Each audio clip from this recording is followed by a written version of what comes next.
Welcome back to the morning show here on Arise News. It's time now to review headlines on today's newspapers with Ombudsman of This Day and Arise Media Group and This Day Newspaper Limited's Group Executive Director, Kayode Komolafe. Thank you so much for joining us on the morning show. Good morning, KK. Happy New Year to you. Yeah. All right, we're going into the review of the papers, as always, we'll start with This Day. On Sunday, the newspaper of records. The lead story, predictably, is about the development in Venezuela. And This Day captures it this way. Trump, we will run Venezuela until we can do safe, proper, judicious transition. And that's the picture of the captured president, or shall we say former president of Venezuela, on the cover there, being taken to the US. He has landed in America, from what we've been told. And the caption for the picture says, "Long journey to justice." The riders to the lead story says US oil firms heading to Venezuela. Is about the oil, isn't it? And then UN, Russia, China, Brazil, Iran, Colombia, Cuba express outrage. And lastly, after Maduro's capture, Vice President Rodriguez sworn in as president. So when America says they will run Venezuela, well, there is a sitting president there. So that's the key story. There are other stories on the cover of today's.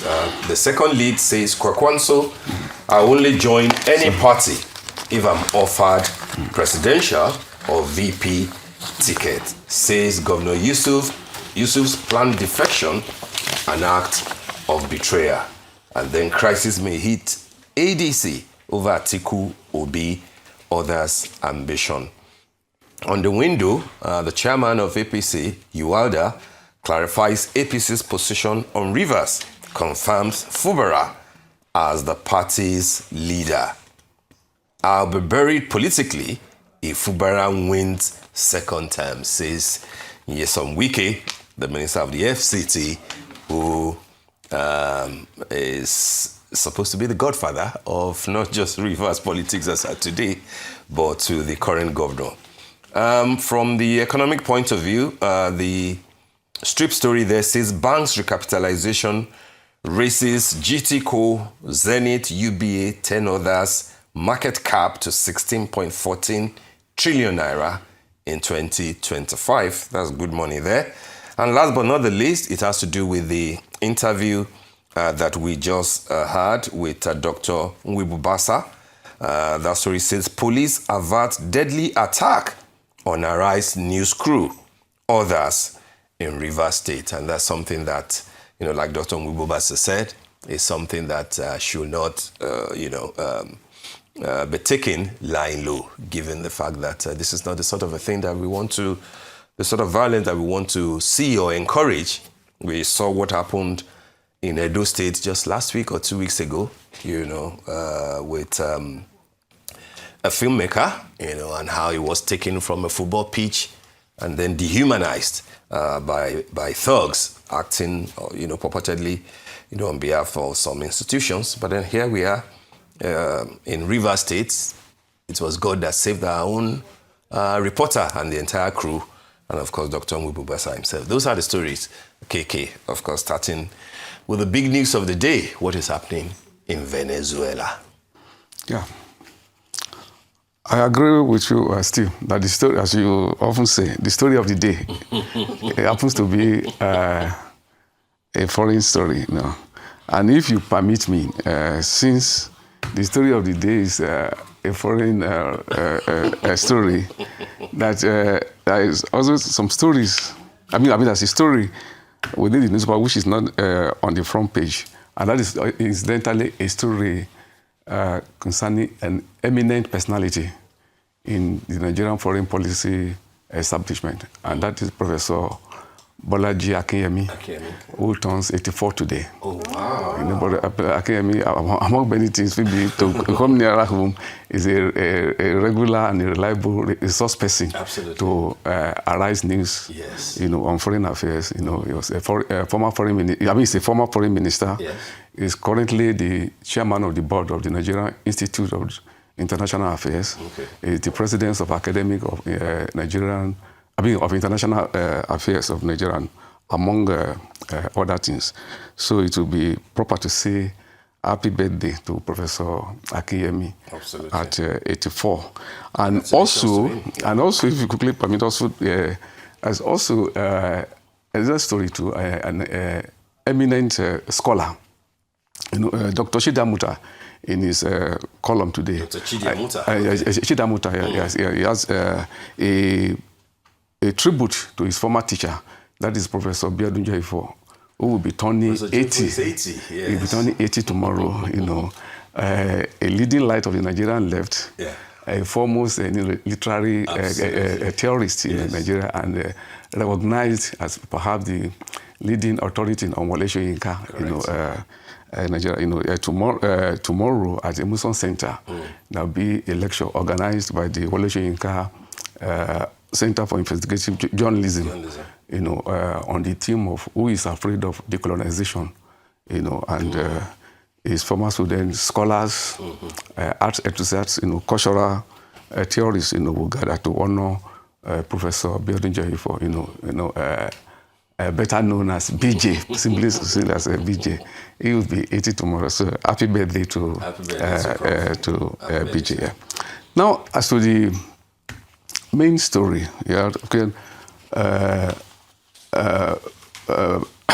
President Maduro, is already being charged, in the United States. Is already in detention for what the Americans. Is to be tried, in the United States, for what the Americans call charges on finance. Promoting terrorism. Also, narco terrorism, drugs and the rest, But then, the deeper import of what is going on is perhaps what should what should we pay attention to. The post-1945 rules-based international order, was largely facilitated by the United States and other Western countries, One of the features, of that particular order, which was run out for 80, for more than 80 years now, is the thing about the respect for international law, sovereignty, and also the promotion of decency and order in the way nations relate to one another. So definitely, what we are seeing on display now is that international law seems to be on vacation. That nobody's talking about international law anymore. The idea of sovereignty, of nations, has become, negatory, And why it should worry everybody, is that the existence of this rules-based order, which has existed for about 80 years now, is that it has enriched human civilization, in a way that, because we know that because as a result of the previous wars, World War I and First World War and Second World War, humanity, came to the conclusion that you have to run affairs, of mankind, based, on rules, that it should not be, it should not be on the logic of the jungle, which is yes, that is the logic of the jungle. Yeah. Might is right, In which case, nations of the world, you divide them into two categories. You have the predator and you have the prey, So whenever the predator decides that you should pounce on the prey, it will be, So something like that. What we are witnessing is a slide. It's a slide, which affect our common humanity, because it's a very dangerous time in which case, no nation can be saved, to be saved, because it all depends on what a world power, thinks that it is right and it wants to do for its interest. Can this be reversed? Who do you think can call, the U.S. or Trump to order at this point? Thank you very much. This is the real point of worry, because is that humanity is helpless in the hand of power, because you can even see the moral collapse even in the reaction, Western countries that on matters like this, when America attacked Ukraine, sovereignty of Ukraine, Russia, sorry for the slip. When Russia, attacked Ukraine, people are talking of sovereignty of Ukraine, it should be defended, democracy, all that, the same, voices, in the last 24 hours, have been silent. If anything, very, excuses, and that is because everybody is just massaging the ego of the power. So essentially humanity. The point of this, I get your point about humanity, but then are we saying that Venezuela's sovereignty is not just a casualty, but of course international laws and United Nations? You have not mentioned United Nations. Thank you very much. Exactly. Part of the rule-based order, time for that reminder, is the existence of institutions. That came with, and of course the most, preeminent among these institutions is the United Nations. So in this matter, the United Nations, does not appear to matter, in the scheme of things, the body that could do, you're talking of enforcement, is the Security Council. America, that is the aggressor in this realm, has the veto power. If tomorrow the Security Council meets, passes a resolution on what to do, America could veto it, and that would be that's why I've come to the conclusion of the helplessness, And the point about United Nations that you have mentioned is very, very, germane, because you could see that, in the last 2 years, Netanyahu, has been carrying out, genocide, the real genocide, not the lie that is telling about Nigeria, the real genocide, which the same United Nations has proclaimed. You're using the word genocide against Israel. Against Israel, not just me. The international, criminal court has, that. So you accepted their own genocide, but not the alleged genocide against Christians in Nigeria. No, in the case of Gaza, the Israeli state is carrying out genocide in Gaza. The people who are killing, who are killing Palestinians, they are killing Palestinians on the authority of Israel. But in Nigeria, it is a lie to say that the Nigerian state is enabling genocide. That is the difference. There's a definition, for it. Not just that people are killed, but when the state that is supposed to protect people, either enables it or is the one responsible, then you can accuse that state of genocide. But I'm saying that it is a lie. Nobody. So genocide can be going on, can be happening, but without the state being part of it. That's what you're saying in the case of Nigeria.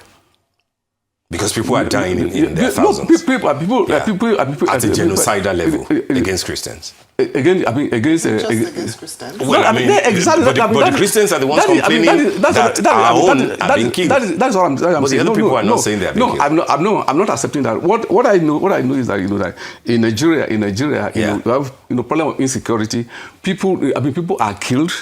Not only Christians. Christians are killed. Yes. Muslims are killed. People who do not even belong to any. I get your point that the government should not be accused. Yes. But they don't also say that those who are insisting that it's at a genocidal level. The category genocide, is a legal thing. It's defined in international law. Yes. It's not just that you or me can just sit down here and declare that there's a genocide. Yes. In the case of Gaza, it is the international criminal court, that has said that there's a case of genocide. The United Nations passed resolution and said that there's a case of genocide.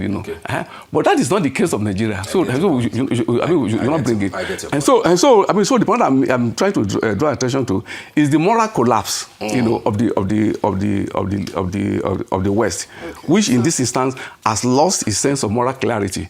in dealing with issues like this. And that's why I'm talking about the helplessness of the whole world, you know, in the face of this brutality.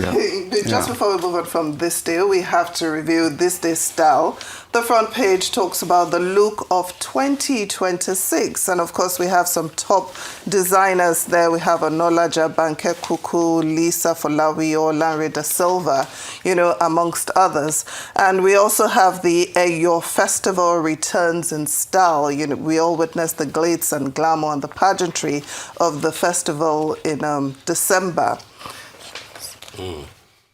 Interesting. I mean, that's the look for the new year, yes. And then you're rounding off. It's a great review. Absolutely, definitely. By this day start. Sadly, we haven't got enough time, KK. We have to run, but your points are well made and they're very much appreciated. Let's hope, of course, that the whole world will surprise us by rising, you know, in support of humanity, which is the point that you're making.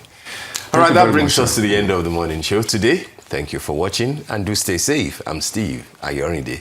And I'm Temi Tokwe Fagbemi. From my entire team here in Lagos, Nigeria, enjoy the rest of your morning and, of course, the rest of your day. Goodbye.